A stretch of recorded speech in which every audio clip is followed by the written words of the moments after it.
In this lesson, we will learn how to answer a mixed chart question in Academic Writing Task 1. A mixed chart basically consists of two different types of charts. To understand this type of question, I will take a sample question and will solve it step by step. Let's just have a look at the sample question, which says, the graph below shows average monthly temperatures and rainfall in the city of Ontario. This graph shows data for monthly temperatures and precipitation in Ontario for 1 year. By looking at the graph, you can notice we have months on the x-axis, and on the left-hand side of the y-axis, we have temperature in degrees Celsius. And on the right-hand side of the y-axis, we have precipitation in millimeters. And this chart is a combination of line and bar chart. The line represents the monthly temperature, while the bar shows the data for rainfall or precipitation. To answer this question, we will make a quick draft and will follow a format. Here we will write an introduction, an overview, a first body paragraph, and a second body paragraph. In the introduction, we will paraphrase the question, and in the overview paragraph, we will write about the general trend or the most noticeable features of the graph. In terms of body paragraphs, I will write about line chart and bar charts in different paragraphs. So for the first body paragraph, I will group information from the line chart.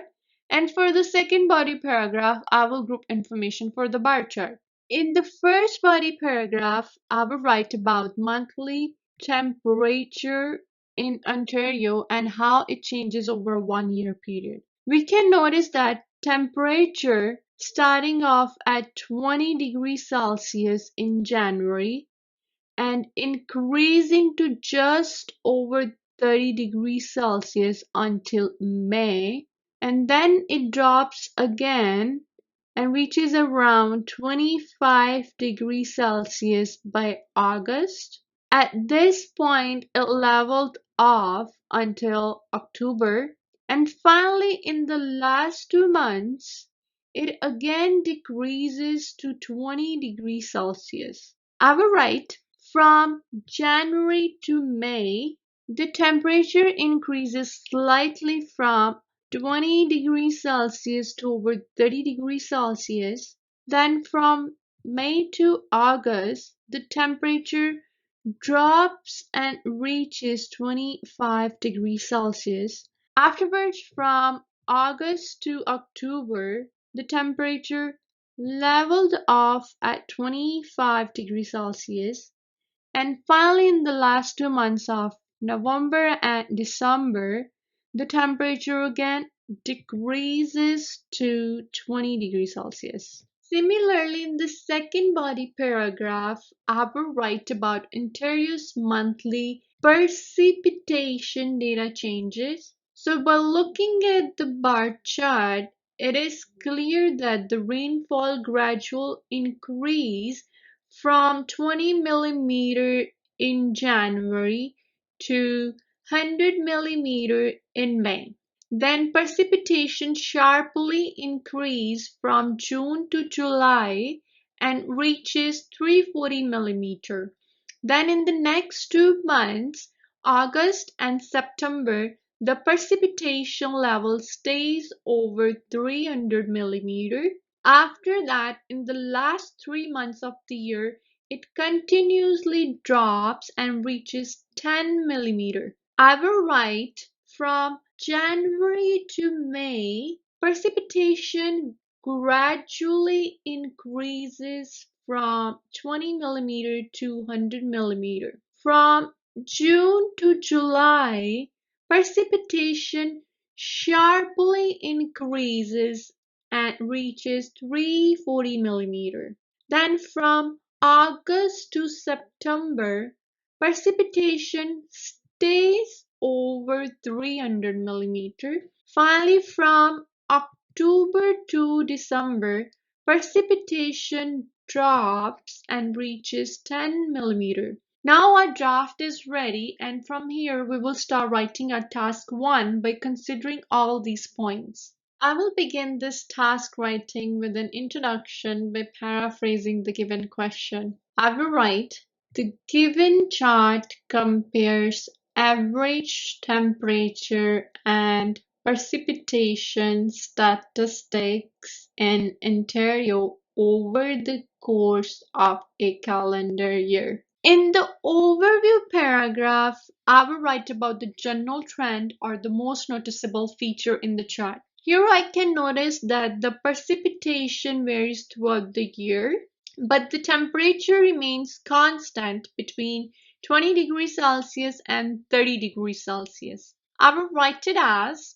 overall monthly precipitation in Ontario varies significantly, but monthly temperatures stay quite constant between 20 degrees Celsius and 30 degrees Celsius. Also, I can see that July and August had the most precipitation or rainfall, whereas May is the warmest month in terms of temperature. So I will continue to write, moreover, the wettest months of the year are July and August, whereas the warmest month is May. Then I will move forward to writing the first body paragraph.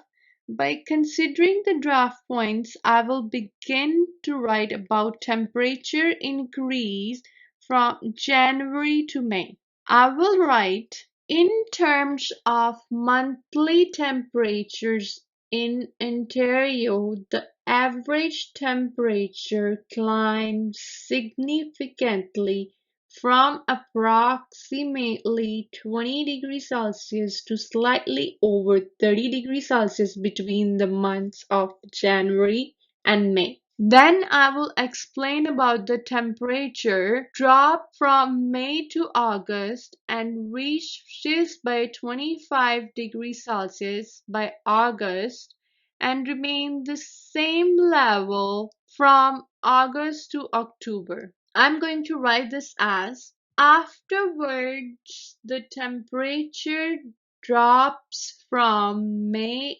until the next 3 months by around 5 degrees Celsius and remains about the same from August through October at around 25 degrees Celsius. Then I will explain that the temperature decreased from November to December and reaches 20 degrees Celsius. I will continue writing. In addition, the latter 2 months of the year see a gradual decline in temperatures reaching 20 degrees Celsius by December. Afterwards, I will write the second body paragraph which will describe the precipitation data in Ontario.